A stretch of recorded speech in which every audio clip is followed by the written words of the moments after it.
I got a new computer. Let's check out the details.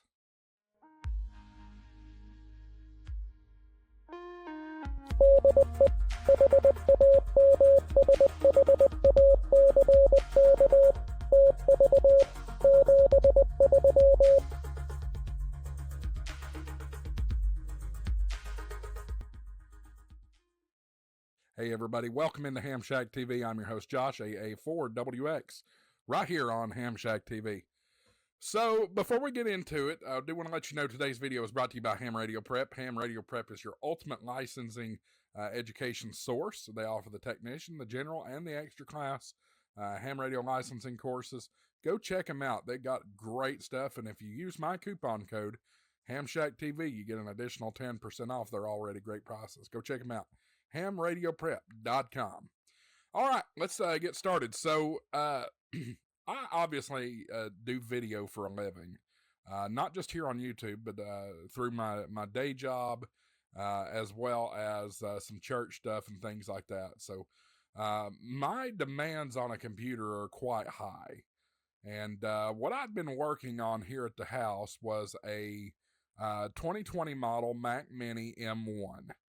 And as of late, especially with the addition of this 4K camera and shooting a lot of 4K footage and different things, Premiere Pro, which is the software I use to edit, has just become very clunky. It takes a long time to render the simplest thing. So I decided to make a change. Not a huge change, but a change nonetheless. Let's get into it here. This is from Apple's website, and go ahead and jump in the comments if you are an Apple hater. That's fine. For me in video production, it's really the way to go. Apple just works phenomenal with video equipment. But we purchased a new Mac Mini, and first thing right off the bat is this computer is an even smaller form factor than the original Mac Mini that I had. You can see a picture right here. The original Mac Mini I had was closer to the size of that notebook right there. But this is it. It's a little taller than the old one, but much smaller in size. I think it may be 3 inches by 3 inches, and maybe 1.5 inches tall. So very small form factor, but it's the Apple Mac Mini with the M4 chip, with 10-core CPU, 10-core GPU, and 16-core neural engine. 16 gigs of unified memory with a 512 gigabit solid state disk drive, gigabit Ethernet, 3 Thunderbolt ports, an HDMI port, 2 USB-C ports, and a headphone jack. It does have access to the Apple Intelligence as well as carbon neutral. Now, let's compare this to the way my old machine was. My old machine had the M1, so it was still a silicon chip, but it was only an M1, and it was only 8 core. And it was 8 neural core. This is double that as far as the neural core goes.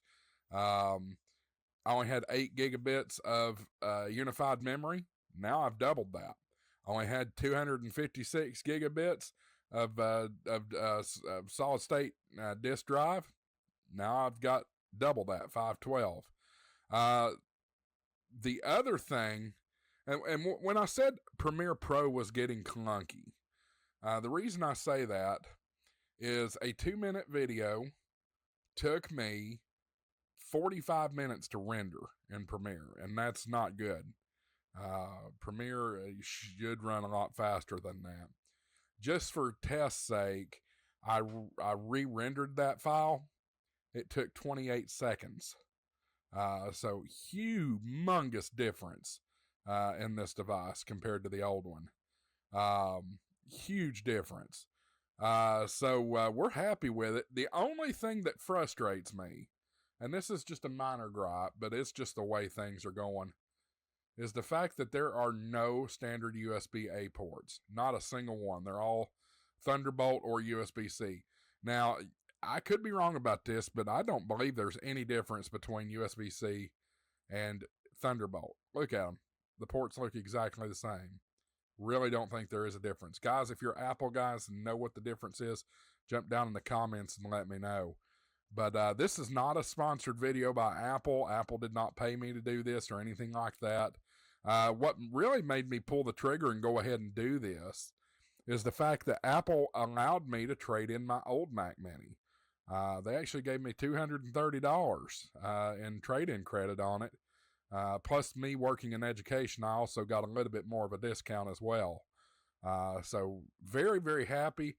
I walked out of the store for $430 with this thing. That's really simple, really simple. So I'm very pleased with it. If your computer's getting a little old and clunky and you don't need it to be a laptop, this is definitely a way to consider. It's just well worth every bit of my money for this. Well worth it. So guys, don't have a lot to say there. I'm sorry for the absence of a video yesterday, but we've made up for it. I mean, we've been pushing out 4, 5, 6 videos a day.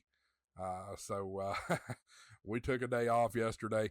Main reason, I expected to have this computer yesterday and bring it home yesterday, but the transfer of all my data from the old computer to this one took longer than expected, so I couldn't go and pick it up until today. So that's it. Appreciate y'all watching. Again, don't forget, if you're looking to get your ham radio license, go check out my friends at hamradioprep.com. Use coupon code HamShackTV for an additional 10% off. They're already great prices. Hey, and they also have World Radio League. And World Radio League is as free as it can be. Of course, there's some premium features if you don't mind to spend money on it. But World Radio League is an awesome product. Great logging software. We've talked about it here on the channel before. Go check out World Radio League, brought to you by Ham Radio Prep. Guys, thanks for watching. We'll see you in the next one. 73s, AA4WX, WSEB 693.